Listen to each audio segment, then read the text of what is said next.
So what's the big problem with high protein diets? Everybody thinks that a high protein diet is something that is good, but nobody realized that high protein also means high fat. Every time you have a high protein diet, you have a high fat diet. Can you stop it's it there unavoidable. For a minute? And now people will say, oh, I only eat chicken breast and it's super high in protein and low in fat. No, chicken breast is high in fat. As soon as your diet is high in fat, it's not good for your liver. Every time your liver has to produce lots of bile to disperse the fat cells. And the liver is already overburdened with toxic heavy metals, pathogens, petroleum, chemicals, pesticides, herbicides, fungicides, antibiotics, pharmaceuticals. So many things that the liver has to neutralize every day. And you overburden your liver even more and more and more with these fats and stopping the cleansing process of your liver. Therefore, everybody that is on high protein and high fat diet, of course, you can be healthy on a high protein, high fat diet. I'm not denying that. But sooner or later,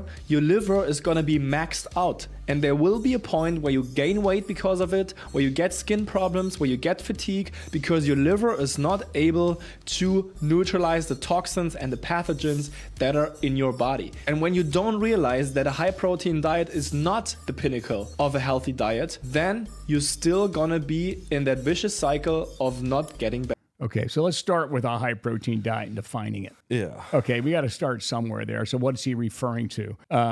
Again, is it anything above the RDA? And the RDA, everyone knows is a joke. There's not a scientist on the planet that believes that the protein RDA makes any sense anymore. And certainly the older you get, the more protein you need. And we do know it's about 1 gram per pound of lean body mass daily, protein.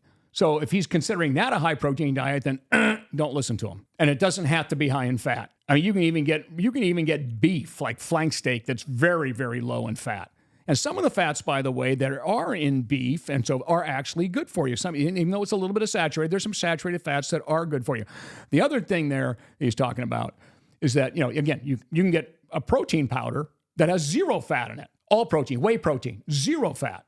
You can get plant proteins, 0 fat. Okay, when you mix peas and all the different proteins. So he's confused. I think he's talking about just, proteins. People that eat high protein diets that are not cognizant of their health, they're eating McDonald's, burgers, fatty burgers. They're eating bacon. High, you can call that high in protein, high in fat, right? Yeah. Really bad for you, lots of it regularly. Once in a while, it's fine. Yeah. A little bit here and there, once in a while, not going to hurt anybody. Especially active people. If you're overweight, then no, you shouldn't be. But that's probably one of the reasons you are. You're eating fatty proteins. Yeah. So he's talking. Now, one thing we also have learned that higher protein, because back in the old days, Zane, people used to say, oh, a high protein diet is any above the RDA, you're going to wear out your kidneys and your liver. We've been proving that wrong 1,000 times. In fact, the regular RDA, your bones get weak as you get older, your muscles just start fading away. You've got to double it and sometimes triple it the older you get. So again, he's definitely mistaken all the way around, and you should, without a doubt, unfollow this person. Yeah, I mean, there's this thing on the internet called rage baiting. And so basically you're just throwing stuff out there to make people go up in a frenzy. Yeah, for sure. And the other thing is, if he's going to talk, he's got to define what is a high protein diet.